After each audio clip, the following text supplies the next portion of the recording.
I am Nicole Milovich-Walters. I'm the mayor of Palos Park, and it's my honor to welcome you all to the Women in Government panel, Demystifying Public Service in Your Community and Beyond. It's my privilege to have you all gathered here today for an important conversation about women in public service. This event is meant to inspire, inform, and empower the next generation, especially young women, to explore opportunities in government and civic leadership. This event came from a very personal space for me. When I first knew I wanted to get involved and serve my community, I wasn't sure if I was qualified to do so. Like, is there some secret code I need to know to break through and get in? But I quickly learned that anyone who has a desire to make a difference is capable of contributing to their community. You don't need a certain title or background to give back, just a commitment to care and a willingness to act. That realization motivated me to bring together this panel of remarkable women who have each carved their own path in public service to show that leadership takes so many different forms and that each of us belongs in these places. Public service is one of the most meaningful ways we can make a difference. Whether through elected office, volunteering, or community advocacy, the impact of women's voices and leadership is powerful.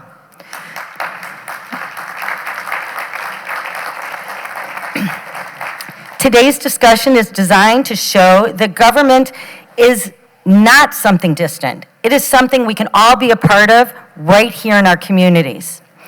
I want to extend my heartfelt thanks to our partners that made this event possible. First of all, Moraine Valley Community College for graciously opening their campus and providing a space for this important conversation. I am especially grateful to the tenacious and inspiring Cook County Board President Toni Preckwinkle for taking the time to share her experiences and insights with us. I also want to thank my co-host and fellow panelist, Mayor of Evergreen Park and former Illinois State Representative Kelly Burke, for her continued leadership and dedication to empowering women in public service, as well as Worth Township Supervisor Patricia Joan Murphy for joining us on the panel and contributing her valuable perspective. Thank you all for being here today. I hope you leave today feeling encouraged and equipped to take your own first or your next step in community service. Now it's my pleasure to introduce our moderator for the day, who she of her own accord is very involved in community service, although not an elected official. I'd like to introduce Carla Black, who will guide today's conversation and help us learn more from our incredible panel of women. Thank you, Carla.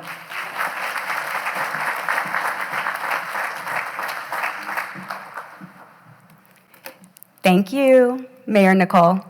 I appreciate you guys. I appreciate everybody for being here as well. Before we begin, I wanted to let you know that this will be recorded by PHTV4. Tomorrow, you will be able to find this video on YouTube, and I'll make sure to announce that at the end so that you guys have the exact address, okay? Good afternoon, everyone.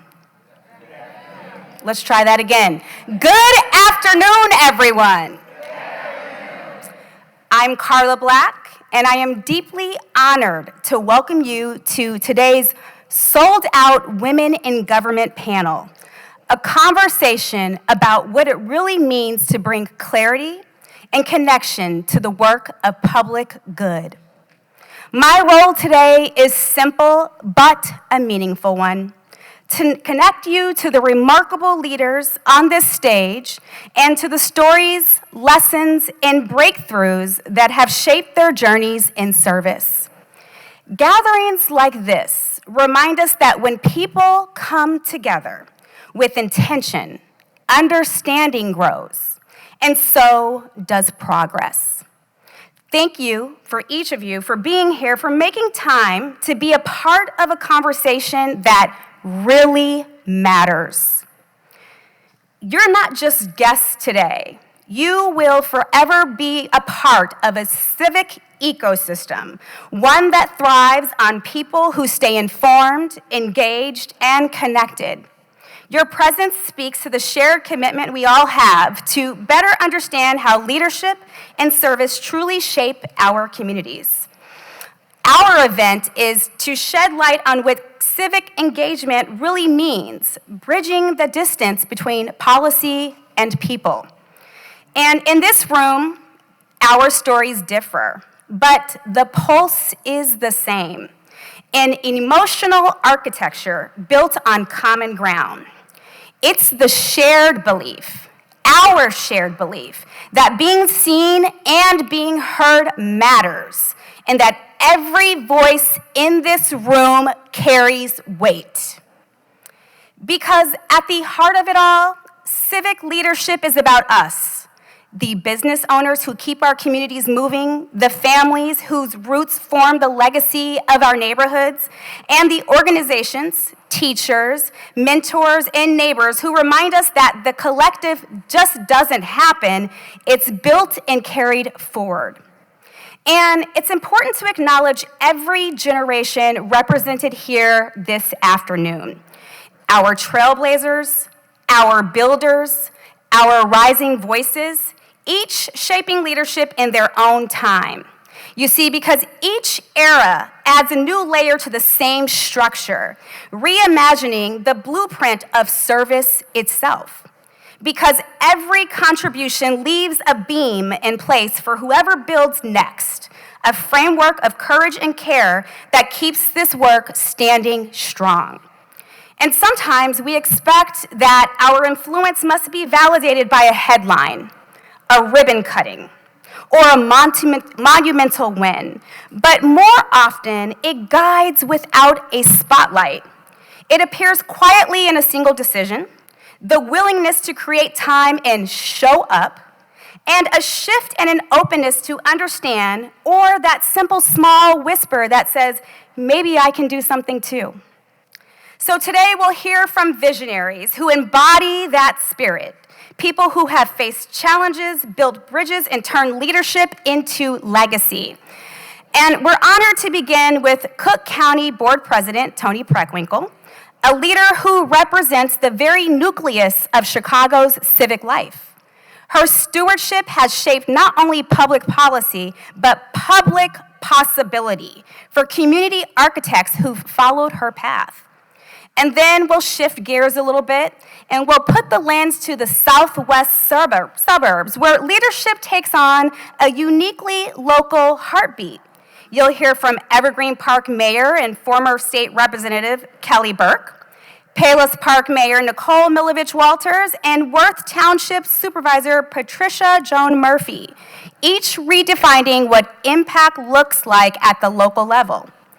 And lastly, we'll bring you into the conversation with the Q&A, because insight just doesn't happen on this stage. It ignites in this room. So our panel of change makers will remind us that public service is not about titles or hierarchy. It's about heart work. It's about identifying a need, showing up, and saying that I can help. So as we begin, I invite you to lean in and reflect on what leadership looks like for you in this chapter of life and the role you play in shaping your community. The call to serve is awakened, it's renewed, and it's carried forward, and we must remember that it never expires, it only evolves. When we bring clarity to public service, we make it real. And when it's reachable, everyone can find their place in it. And this is how we grow beyond skepticism toward a fuller understanding that the call to serve is deeply human effort. So it is my honor to open this afternoon with the leader whose courage, consistency, and conviction has shaped not only policy, but progress, felt throughout Cook County and beyond. Please join me in welcoming Cook County Board President Toni Preckwinkle.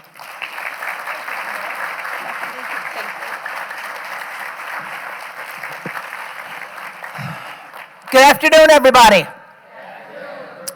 Thank you, Carla, for that kind introduction. I'm grateful to have been invited this afternoon to be part of the conversation, and it's great to be surrounded by so many women who serve, lead, and shape our communities each and every day. I am particularly grateful to Mayor Nicole Milovich, did I get that right? Milovich-Walters, who invited me. Mayor Kelly Burke from Evergreen Park, Trish Murphy, who is Township Supervisor for Worth Township. I'm grateful to be joined by them on the podium. I'm also grateful that we have Beth McElroy Kirkwood, who's chair of the Moraine Valley Community College Board. Where are you? Would you stand up for us? Thank you. And President Haney, Moraine Valley Community College. This is her institution. We want to acknowledge our hosts, and we also have another elected official with us, Kelly Duffy, who's village clerk of Evergreen Park. Mayor Kelly brought her own cheering section. Where is she? There we go. Thank you all for joining us. I'm grateful. You know, my own journey began as a high school history teacher 50 years ago. And ironically, that teaching experience has been very helpful to me in my role as an elected official. You know, because if you're a teacher, you've got lots of constituencies, your students, your fellow colleagues, the administration, community members, and you got to figure out how to negotiate and navigate all those relationships. You're challenged, of course, in translating your own area of expertise into language that your young people can understand. You've got to be a good listener. You've got to manage competing needs. So there are lots of ways in which those skills, the skills of a teacher in the classroom, are critical to you as an elected official. And as I like to say, they're the same skills that are at the heart of public service.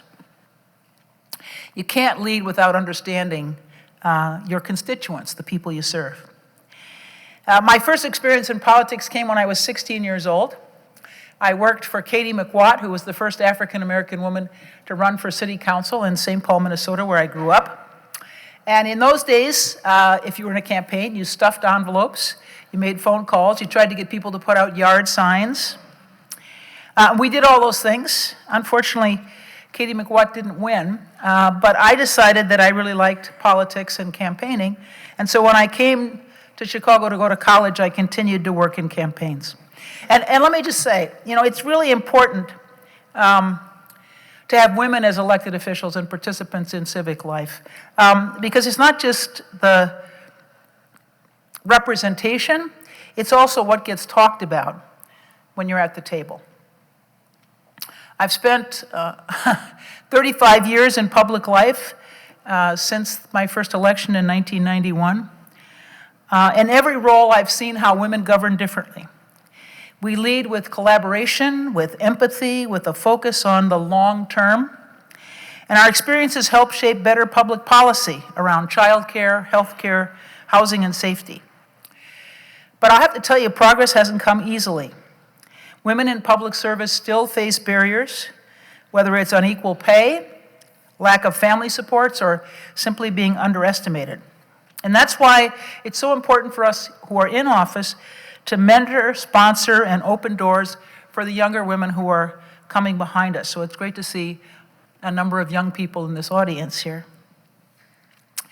At Cook County, I've worked to make our government more equitable and inclusive, and that means reforming our criminal justice system so that fairness and safety go hand in hand. It means investing in public health so that access to care doesn't depend on your zip code. And that means promoting economic opportunity, especially in communities that have been historically marginalized. None of that work happens alone. It takes collaboration across agencies, departments, and partners. Many of them are women, driving change quietly and effectively every single day. Their leadership reminds me that government at its best is about service and not self-interest. Public service is challenging work, especially at this moment. The hours can be long and the progress is slow, But I believe deeply there's no better way to make a difference. Every decision we make, every policy we shape, impacts the lives of our constituents. And that's an enormous responsibility as well as an incredible privilege. To the women in this room, we need you. We need your voice, your perspective, your resolve. We need you to keep asking hard questions, to keep showing up, and to keep pushing for the kind of government that reflects the people that we serve. And to those who are thinking about what's next in their own path, don't wait for permission to lead. Start where you are. Serve on a board, volunteer in your community, run for local office.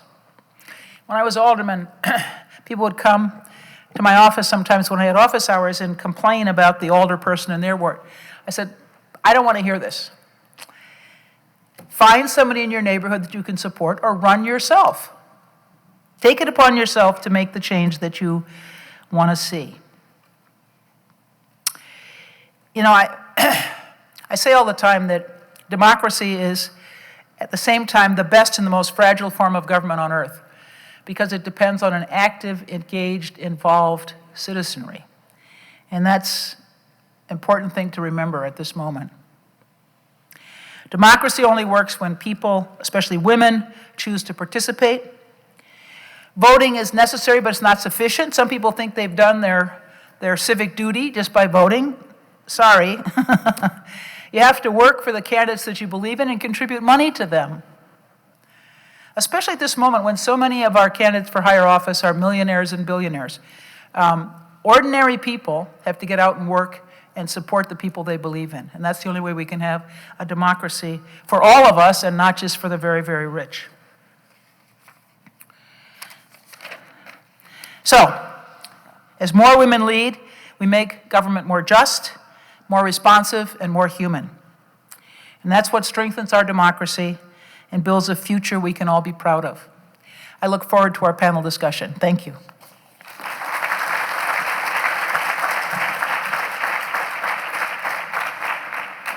Thank you, President Preckwinkle. Okay, let's get this dialogue started. Mayor Milovich-Walters. You know, your journey feels really like a masterclass in how leadership can take shape over time, sometimes long before we even realize it. You said that when you were younger, you used to tell your husband, Todd, that you wanted to be an alderman someday without fully understanding what that actually meant. And as you put it, I was in my 20s and that explains it all. And so years later, after Mayor Nicole moved back to Palos Park, there was a vacancy on the village council. And her husband Todd reminded her that, isn't this what you always wanted to do? Good job, Todd. Isn't that what you wanted to do, is be an alderman? And then you met with then Mayor John Mahoney, who's in our audience today, and to see if you were qualified. And as a lawyer and entrepreneur, you were sure that maybe you weren't. And so, but in that conversation, when he asked about your love and commitment to Palos Park and its character, that's when it clicked. You realized you were ready for something bigger. So this question is for you. Why do you feel it's so important to teach and encourage today's young women to get involved in government? Microphone on. Right. Well, thank you, Carla. So thank you all for being here. This was really why I wanted to do this event, is especially for the young people, because as Carla said, I was in my 20s and did not fully understand what it would mean to get involved in government. And I'd always done community service. You know, I see these young people, they're probably in student council or NHS or something. And we do those things. And then you go to college and you get busy and you start your career and you're like, wait, I want to give back. How do I do that? And nobody hands you a manual on how to do that. And so I think it's important, especially for young women, because I think there are still those perceptions that if you want to be a mom and a businesswoman and a community volunteer, that it's challenging to do all of that. And I'm here to tell you it's possible. I think everyone up here can tell you it's possible. But it's all about balance. And it's all about finding what you love and putting your time into it. And for me, it has always been way more rewarding to be involved. So getting here to get you young people especially, but then even the rest of us that maybe have retired and we're looking for the next chapter, there's always a place for everybody to get involved and participate. And I just don't want it to seem unreachable or confusing. You can reach out to your elected officials in your community and they can point you in the right direction and help you find something that you want to be a part of. Thank you, Nice. Carla. You're welcome. I also wanted to open up to our other panelists and find out, was there anything that encouraged you or shaped you, especially early exposure, that led your path into leadership? You just have to click your mic on as well. Well, thank you. Thank you, Mayor Nicole. Thank you all for being here, and it's so great to see some other elected officials out here. I'm sure they can all raise their hands later on, because if we name them, we're going to forget some of them. But we're working together with folks in the southwest suburban area and southwest side of Chicago. It's one big area, even though we're all these little towns. Palos Park is its own little town. Evergreen Park, Oak Lawn, Orland, bigger town. But, we're all part of the same environment, and what's good for one of us is good for all of us. So, there's a lot of commonalities in there, so great to work with some wonderful women and elected officials. But I started out, I had worked on, I had some friends who ran for office when I was younger, and I would, very low level help their campaigns. And it always just seemed pretty interesting. And I'm an attorney by profession, but even though Nicole's an attorney as well, you don't have to be an attorney to run for office. People come into it from all walks of life. But what really started it for me was I was at a parents club meeting, and a woman had become our new library director. And the library in Evergreen Park was tired, sad, outdated, unwelcoming before she took over. For a variety of reasons, it just was not living up to its potential. And she was trying to recruit a board that would get engaged, that would look at new ideas, that would support her vision of where it should go. And there were a couple openings because a couple folks had retired. And so she was going around to the parents club meetings trying to drum up some folks who might want to be library board members. And after her presentation, I called her the next day and I said, I would be interested in, being under consideration. And she said, great, I'll get you the packet for election. You're like, whoa, wait a minute, nobody said anything about an election. And it was fine. It was not that hard to do. But in it, I kind of staged a campaign. And that was the first election I was in. It was the first election I won. Library trustees are 6-year terms, so a little bit of a jail sentence. And I loved it so much that I ran again for a second-year term. And as I was doing it, I met so many people from across town. We did a top-to-bottom renovation of our library. We had to work with the village to get bonding for it. We had to build trust between ourselves and the village government. We had to build trust between ourselves and the public that we would be good stewards of this money. And the public seemed to like the direction the library was going. And I thought, if something else ever came up, I would be interested in doing it. And I didn't know what that would be. I didn't have a plan, but the gentleman who had been our state representative announced he was retiring, and so I threw my hat in the ring for that. But I'll just give you kind of a quick story. There was another person who had already entered that race, and he's a great guy. He's a friend today, but he sort of had a lot of institutional support. But I thought, it's nothing personal. I didn't actually really know him at the time, but I thought, I could do this. So I talked with a couple folks, including one of my brothers who had worked on some campaigns, and I said, can you guys look at this and tell me what would be involved, how it would be to go through this. So they took a couple days, and then they came back to me and they said, okay, you're going to have to devote your life to this. Like, you can go to work And then you have to be at people's front doors every day. You have to go to these events. You can tell your kids you'll see them in March. It'll all be good. And then they said, you have to do this. You have to get your friends to, you need to do a grassroots. You have to get your friends on board. You have to get people to help. You have to come up with some money. How are you going to do that? You're going to have to fundraise. And so they go through this whole thing, and they said, and if you do all that, you won't get your boob kicked.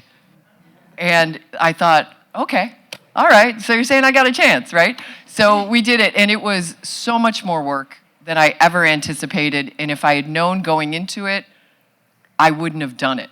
And I think probably everybody who's run for office has that thing. But it was I won, so it was a good experience, but it was such a great experience. It was fun.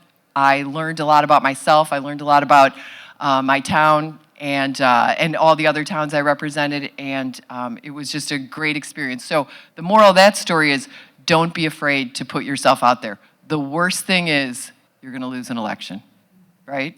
But you're going to do a lot for yourself and your community in the process.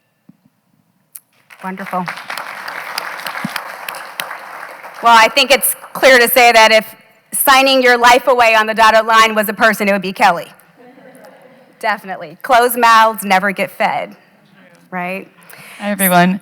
I do see some elected officials in here, too, and then we'll ask everybody else that is elected to announce themselves. But we have the clerk of Palos Township, Jane Nolan, here. Jane, how long have you been in politics? How many? 20? 20 years in politics. And we have, we said the former mayor of Palos Park, John Mahoney, Tasneem Abzar from Palos Township, and we have Mayor Mary Warner from Worth. Did I miss anybody out there? Did I not see? Joanna Leaflad from Orland Park. Yes. And Pam Paris, school board. Thank you, school board. Can we give, who else? School board. All right. Gina Lawrence from Orland Park. Awesome. Who else is elected in this room? Say it louder. Don O'Connell, Alderman in Palos Hills. All right. So we're already doing it, right? And we need everybody in this room to, one more? Tina Orland, what's the last name? Zekich, Tina Zekich from Orland Park Fire District. So we're already in this room. And one more? Shanna Harris from Palos Heights. Thank you all for being here. This is what it's all about, just being interested in getting involved. I might have had a little bit of a playbook. I can't, Ben mentioned, I wouldn't be here if it wasn't for my mother, my late mother, Joan Patricia Murphy. A little switch on the word, on the names there, but I remember my mom was in politics, or ran for office when women still weren't really in politics. She had 4 kids under the age of 10 in tow, knocking on doors, asking for them to sign petitions so she could be village trustee in Crestwood. And she ended up being the first woman to be elected into that position, and the trailblazer that she was, first woman to be elected in all of her positions, which included clerk of Worth Township, the first woman to be elected in township government ever, and then Cook County Commissioner, 6th District, which she served on the board with President Preckwinkle for many years.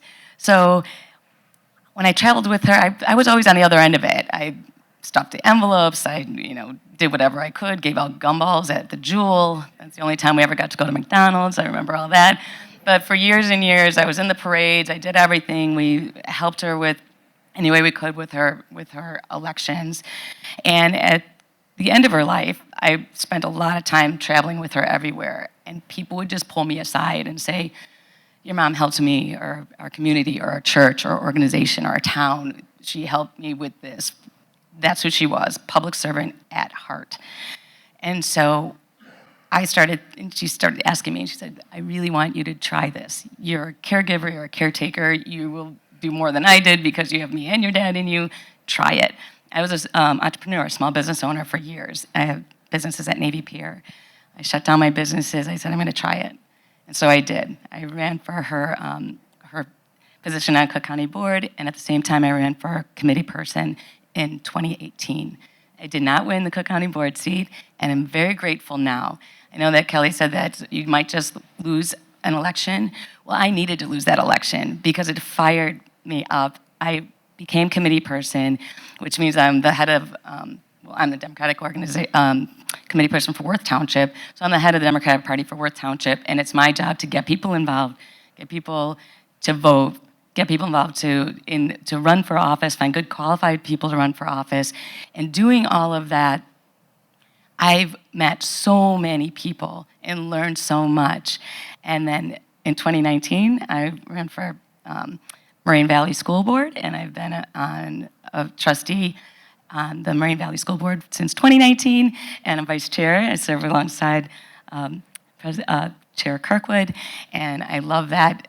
I wouldn't have done that if I would have won that first election. I would have gotten in and done a great job, but I have gained so much knowledge about so many different things. I serve as president of Illinois Community College Trustees Association right now, so that's all the impact that we can have is just far beyond I ever thought the impact I would have.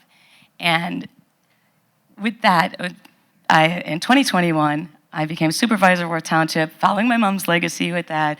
I'm only the second woman ever to be elected into that position, and just hit the ground running. And she was right. Moms are always right. I could be more impactful. She used to say, you can help so many more people doing this than you can one person at a time at your business.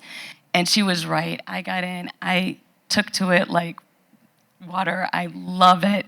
And I just keep going. And I think that all of us up here believe that leaders build leaders, and that's a really exciting part about what we're doing.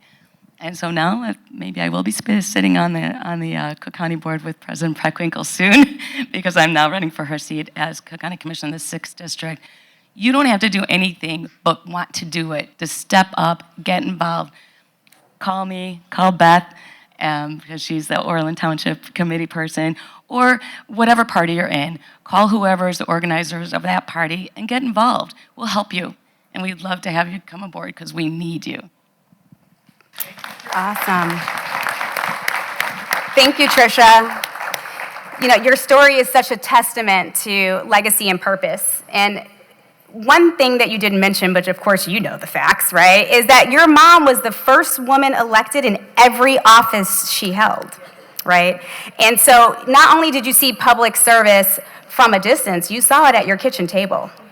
And I remember reading a story about how your mom had told you that you were made for this because you had her and your dad within you.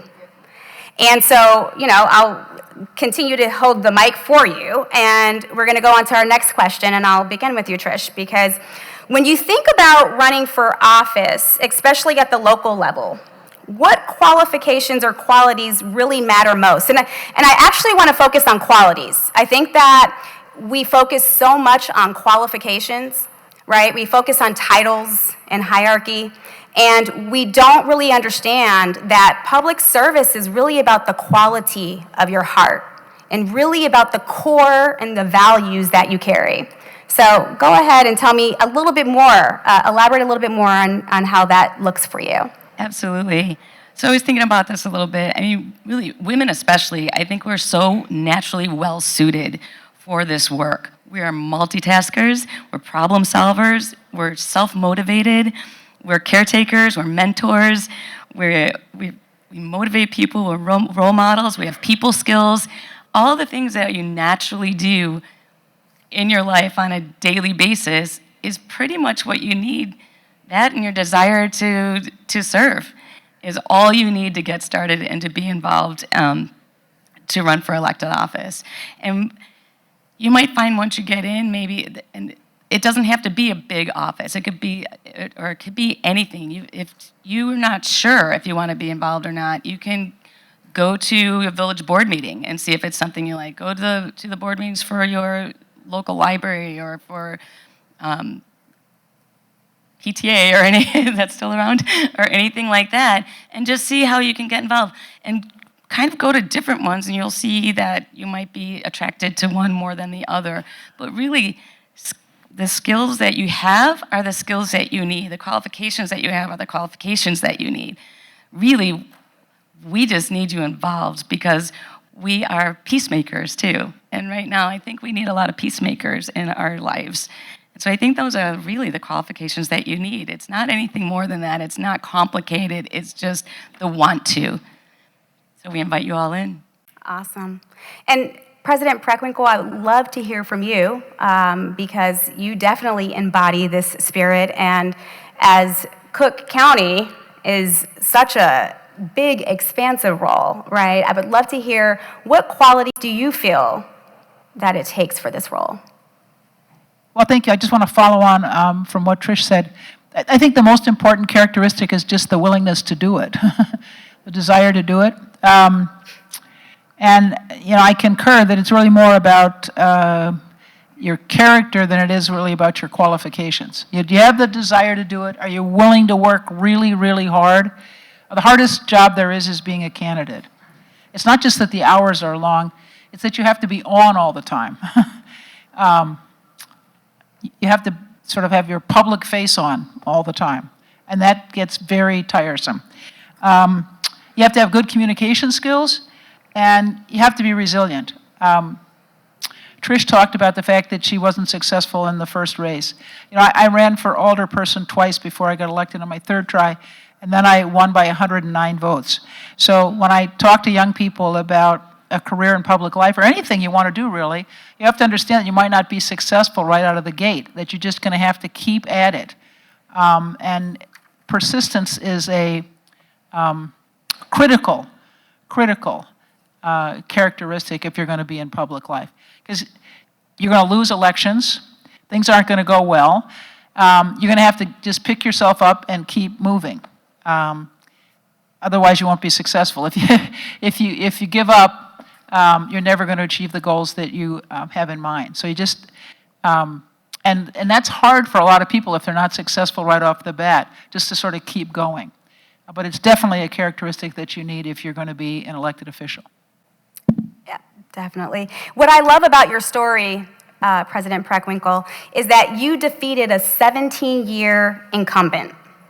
Okay, and so then from there you went on to serve 5 terms, 19 years in total, before running for Cook County Board President in 2010.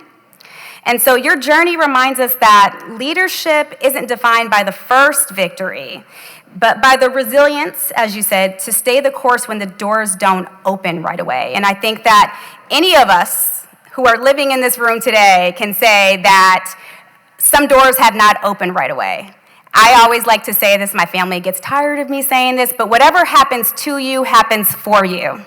I learned this from a mentor a long time ago, and I live it, because this is really what public service is about. You try it, you get back up, you try it again, you may get knocked down, but when your purpose is so driven within you, there's nothing that can ever defeat you, right? There's no number or statistic that can ever drive you away from what your purpose-driven life is. And so, President Preckwinkle, I would love to keep the mic on you, if you don't mind, please. And, you know, you've each carved such powerful paths in leadership. And what's your best advice for tomorrow's female leaders who are just starting to find their voice? And I would actually love to hear from this entire panel, but I'll start with you, President Preckwinkle. Well, as I said earlier, don't wait for permission or external encouragement to direct you. You know, decide what you want to do and figure out how you're going to do it. I think it's particularly important for women to lead with confidence, and both confidence and compassion. You know, the challenge for us sometimes is the general perceptions of women, which is that men are stronger, right? And so you have to be really confident. You have to project confidence. But it's also important to project warmth and not just sort of strength without compassion. How's that? There are always people who will help you if you ask. So it's important to find mentors and advisors and not just try to do it by yourself, because you can't. And frankly, the more people you listen to, the better decisions you'll make.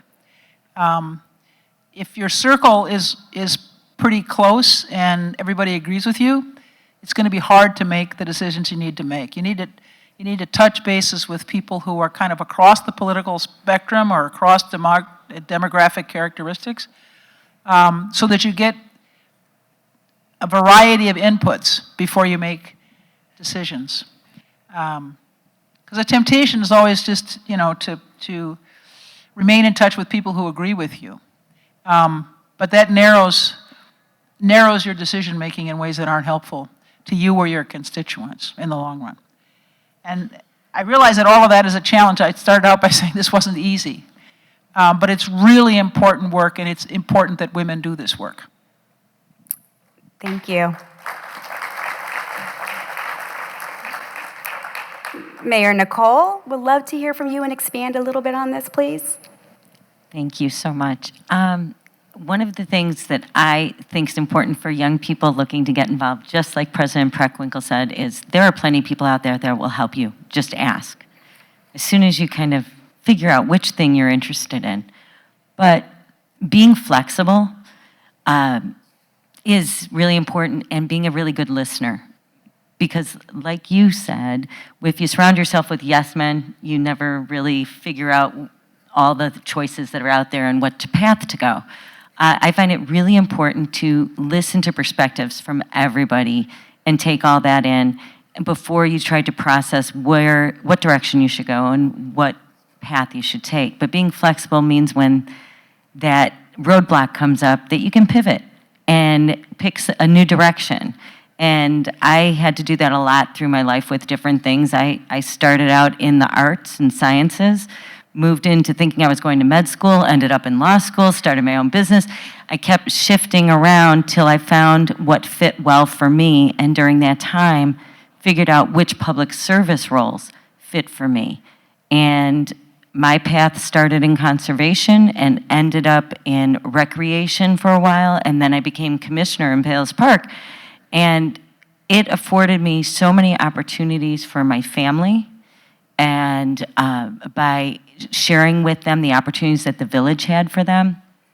And I grew as a person and really set a great role model for my children. And I have 2 girls who are also very active in community service.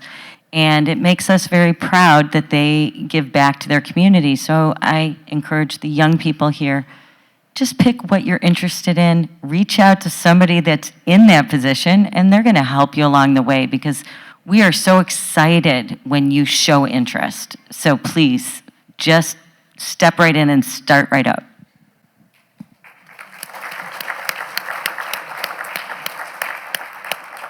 Kelly, would you like to expand a little bit on that? Yeah, I would echo everything that all these folks say, and somebody just had the phrase "leaders build leaders." Was that Tricia? Mm-hmm. And so we, as women who have become leaders, have an obligation to build up people coming up, and we stand on the shoulders of people who came before us, and hopefully the next generation of women and men leaders will stand on our shoulders. And so we have an obligation not to close rank and say, okay, I got here, forget about you. We've got to do the work with the younger generation. That's what this is all about. But even within our own communities, I mean, we host the Girl Scouts, come and do a village board meeting.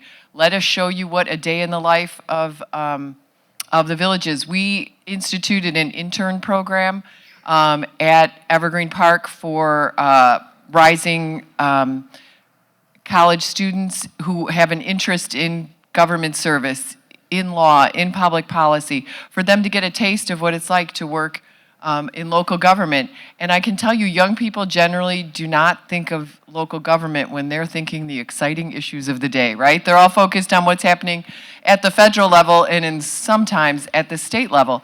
But helping people understand the difference that you can make at a local level, it's probably the most impactful level of government that I've ever been in spirit. You impact people every day, and showing the next generation that there's value in that work, that there's excitement, that there's a great career to be had.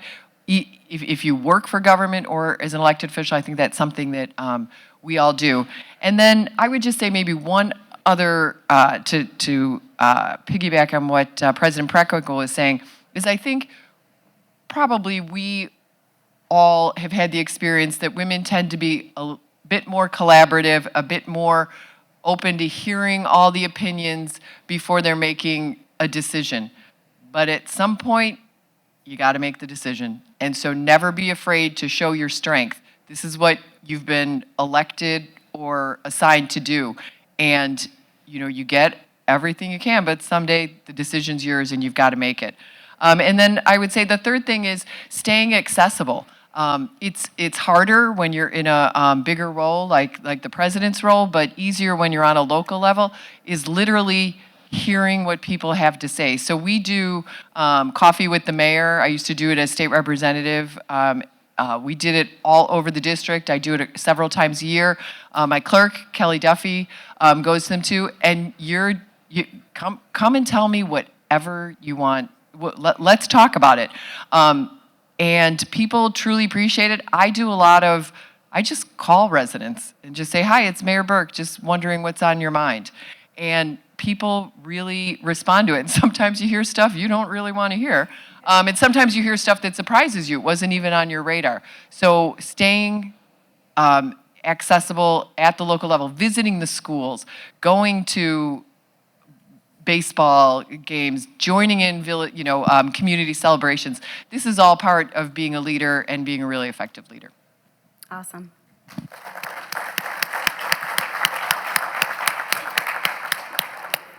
Trish, care for a few words? Sure, of course. Just echoing what everyone else says, I guess. If we're out with the township, we do the same thing. We're out in the communities all the time. I even brought someone to double my time as a community liaison because we have so many different events. Worth Township has 12 communities, so it's a lot of area to cover.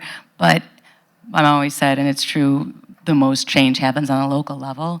So if you're thinking about getting involved, doing it on a local level, I would say that is the best way to do it. I feel like I've gotten my chops, my experience, and built my resume doing that, and learning more and more and more. And when you start at the local level and you start building relationships is such a big part of what you're doing, and listening to people, talking to them, and like everyone said, everyone deserves a seat at the table. Bring everyone in, and it's actually, you get most of beneficial information, I think, from people that have opposite views of you. And somebody was saying the other day, I can't even talk to this person anymore because they think this way. And I said, well, how are you ever going to even have a chance to change someone's mind or have them see your point of view if you don't talk with them and look at them in the eye and have a meal or conversation across the table, invite them in. And we all have more in common than we don't have in common. So doing that, you'd be very surprised how many people end up becoming your best friends, your adversaries, and you work together to make things happen. And you could do that on all levels of government, but at the local level, it's really super easy to do. And I think that's really important work to do that. And the same thing that we were saying about leaders building leaders, we're all willing to do it. So call us, we will call you back, come visit us at our offices, and we'll be there for you. Fantastic. Mayor Burke, we're going to pass the mic back to you. Your story captures the deep connection between service and place. So before becoming mayor of Evergreen Park, you had already spent more than a decade, even though you're only 21, but you spent more than a decade representing the 36th district in the Illinois House, advocating for education, healthcare, and local communities. But what's most inspiring about how you've always believed leadership starts is close to home. So you've often said that public service doesn't always have to start with running for office. Sometimes it begins by simply raising your hand when community needs help. And so not everyone, let's face it, wants to run for office, but there are so many other ways to get involved, and I know that this panel, we've covered some of them. But from your perspective, what can people do to get engaged with local government and make an impact without being on the ballot? I'm referring more to resources. So our communities have resources. Is it showing up at town hall meetings? Is it becoming part of your villages or your township's organization? More about that. Sure. So I'm thinking of kind of two distinct paths. So at our local level, and I'm sure Mayor Nicole and Trish have something similar at their levels.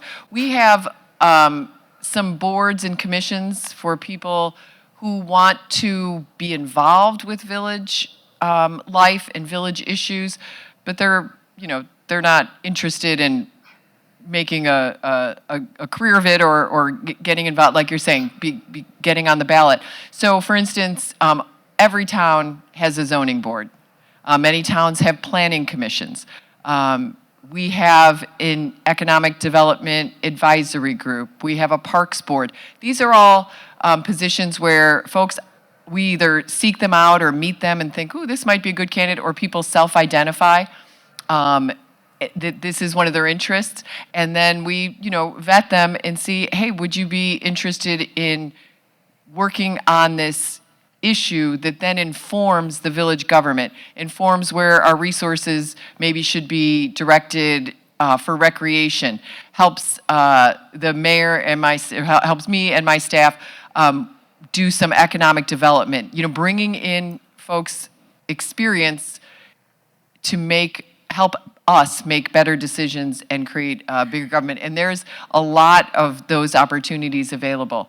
And then just within groups that support the community, like volunteering to be a youth coach, volunteering to serve. We have a village pantry, which is 100% run by volunteers. These are folks who just decided they're generally retired people who have some time on their hands, and they spend an awful lot of time working on this village pantry, trying to improve the situation for people who are experiencing some hard times.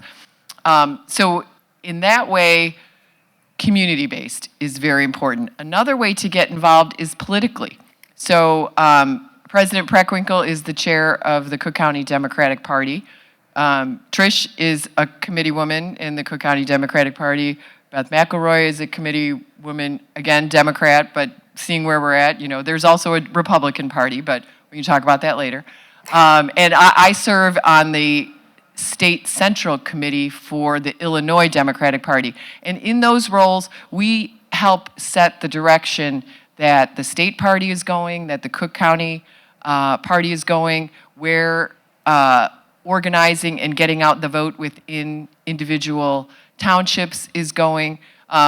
And we are all always looking for people who are interested in that level, because, at the end of the day, we're all here because someone elected us. So there is a lot of organizing and a lot of work that goes on in that respect too. And you will always find a welcome home if you say, I'd love to help. We'd love to have you. Thank you.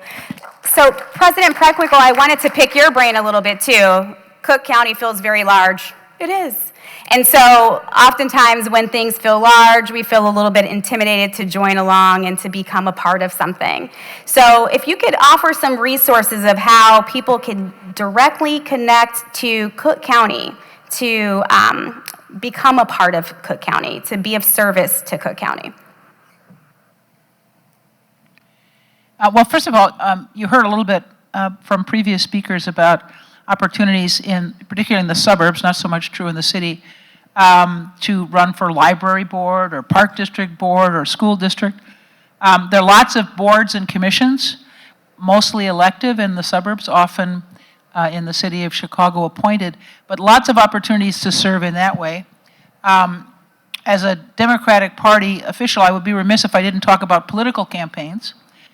Political campaigns are always looking for volunteers, and there are lots of different kinds of roles you can play. Some people are good on the telephone, talking to people. Some people would prefer to knock on doors and see people face to face. Campaigns are always looking for people who are interested in communications, finance, helping raise the money or managing the money. So there are lots of different roles you could play in a campaign, and all of those roles are necessary to elect good people to office. So there are a variety of opportunities there. And just, sort of showing up for public meetings, for hearings, for board meetings, for city council meetings, for board of trustees meetings, just being a presence and kind of being sure that you're well informed about what's going on in your community. Because so many people are focused only on their own lives and don't understand the tremendous impact that various units of government have on them, and how important it is to pay attention to those units of government. You can also support advocacy organizations.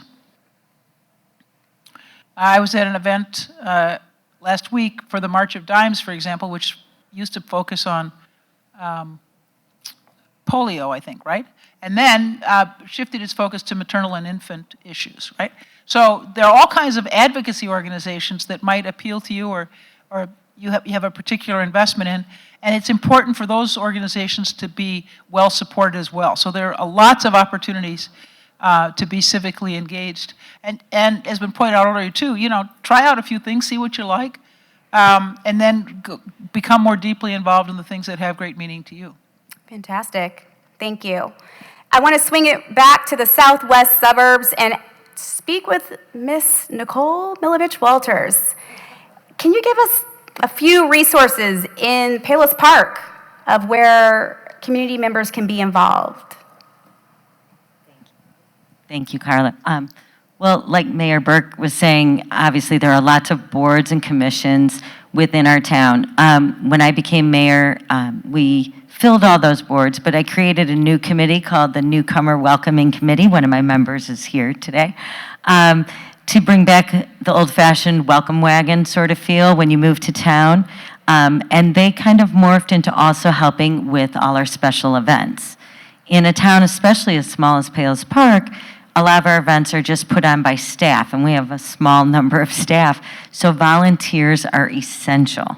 That is a great place to get involved, especially if you have young children or you are young yourself. Well, even if you're old, but I mean, it's a great way to get involved because it's a low lift, you don't have to dedicate a lot of time, and you get to know the community and the people involved, and you can find out more things that are available to you.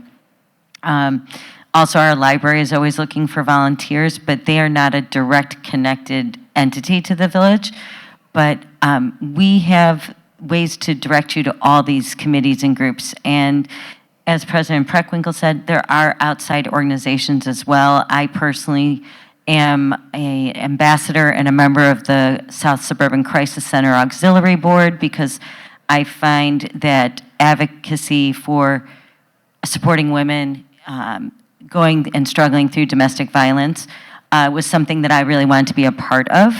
So there are many ways to get involved, but like you have coffee with the mayor, I have Connect with the Council. You can come and talk with me too, and members of the council, and give us your ideas or your complaints, hopefully none of those. But we're there to listen, and then we can point you in the direction of what you're interested in being involved in. Fantastic. Thank you. So we've got our last question, and I also want to encourage everybody in this audience to please ask questions, and we're going to go after this question. We will then go and pivot to an audience Q&A because your voice matters, and that is why you are here.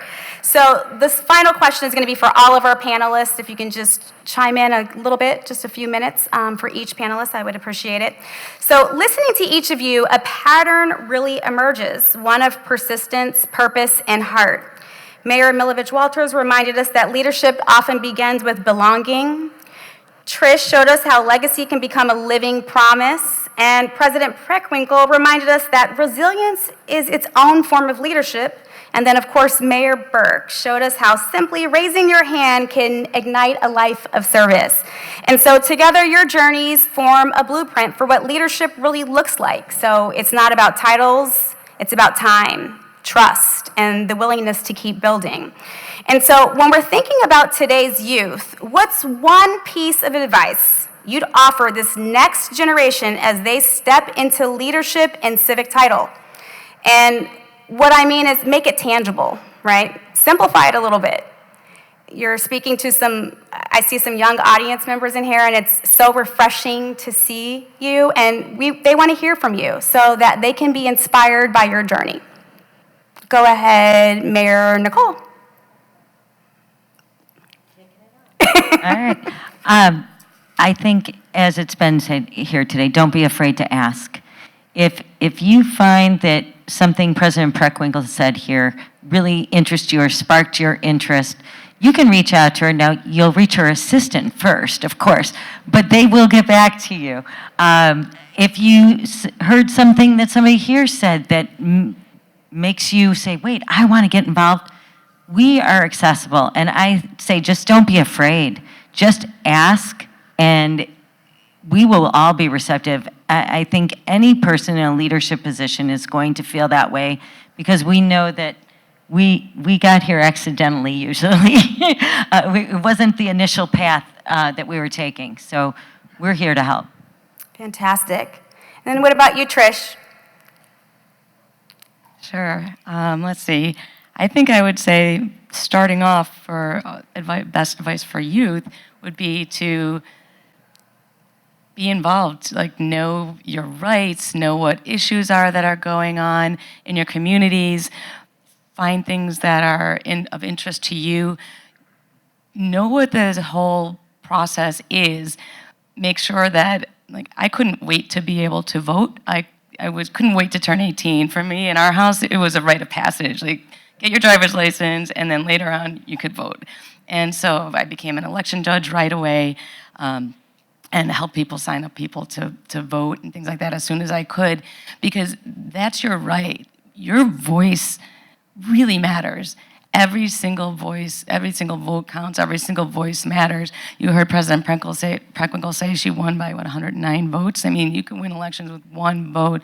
But even if you're just out there voting for people, know candidates that are running for office so that you can be informed and have good conversations, because you're basically hiring people to make decisions on your behalf, to listen to you and see how you would be best represented, and then they go and vote on those things or implement something in their town. So it's really important to be involved and to know that, yes, come to us, we'll listen. If you have something or an idea or something that's bothering you, talk to somebody and really get your answers. I think really getting involved that way is probably advice for you. If you want to get involved then a little bit more in elections, things like that, even if it's student government, or if you want to get involved, we have, on the Democratic side, we have young Dems. On the Republican side, they have young Republicans. Get involved, be an intern. We'll take you in, we'll teach you what it's all about. If you're 18, we'll put petitions in your hand because we need lots of those right now and show you how to knock on doors. And then, as President Preckwinkle said, there's so many different ways, youth and on up and young at heart, you can get involved and use your skills that you have or your passions that you have or things that you like to do. We'll find a way that it fits into this so that you can contribute in any way you can. And it doesn't have to be all at once. It doesn't have to be a lot. It could be a little bit. You can have an hour here or a phone call there and show up for Help Us a rally or whatever it might be. Your presence is important because it shows strength in numbers, and together we move things forward. Fantastic. President Preckwinkle, would love to have you give some advice to some of our youth who want to get involved in service. Yeah, I guess I'd make 4 points real quickly. First, stay informed and engaged. Second, vote in every election. Every election. There are good candidates on the ballot in every election and important issues that need to be addressed. Understand that setbacks are inevitable. It's not always going to be easy, and persistence matters. And then speak up for yourself. Speak up for the interests that you have, the things you care about. Don't just let things go. Be sure that your voice gets heard. Fantastic.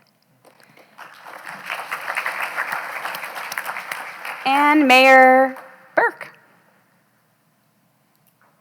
Thanks. I'll just kind of highlight the call to stay engaged and vote.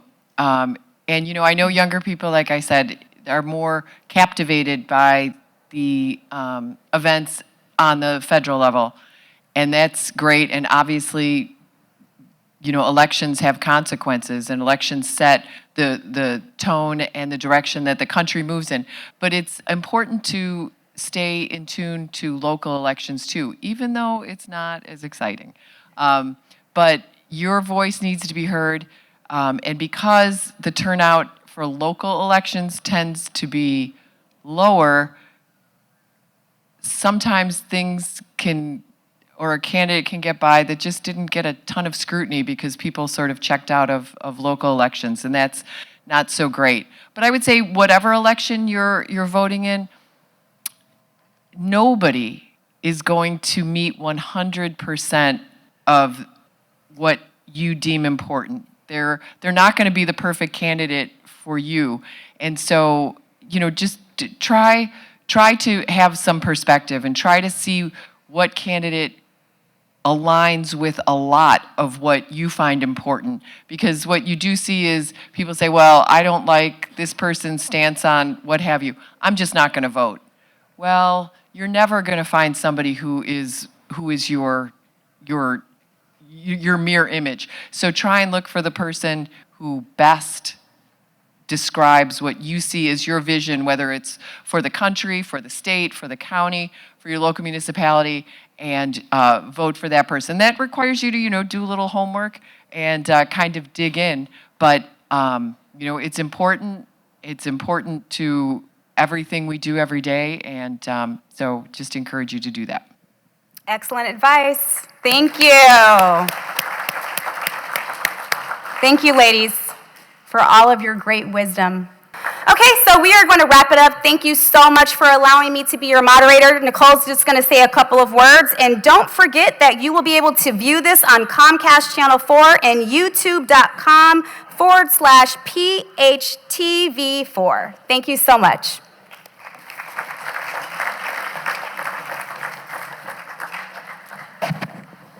Thank you, everyone, for coming today. I hope you found this to be inspiring and educational, and hopefully you're going out to figure out what organization you are joining next. So thank you again. I want to give a huge thank you to President Toni Preckwinkle. Thank you for taking time out of your day, sharing your journey, your story, your resilience that you show. And it's very inspiring to all of us. So thank you very, very much. Mayor Kelly Burke, thank you. It's been a pleasure being and working aside you for 18 years now. Okay, so that's crazy. And I'm looking forward more. And Tricia, I've known you for a very long time. I'm excited that we're working together now too. Thank you for sharing your experiences and your ideas with all these people here today. And last but not least, my friend Carla Black, for being a wonderful moderator and MC for today. Really appreciate it all, and thank you. And since you made this such a success, everyone, I'm shooting for another one next year. So thank you, and have a great day.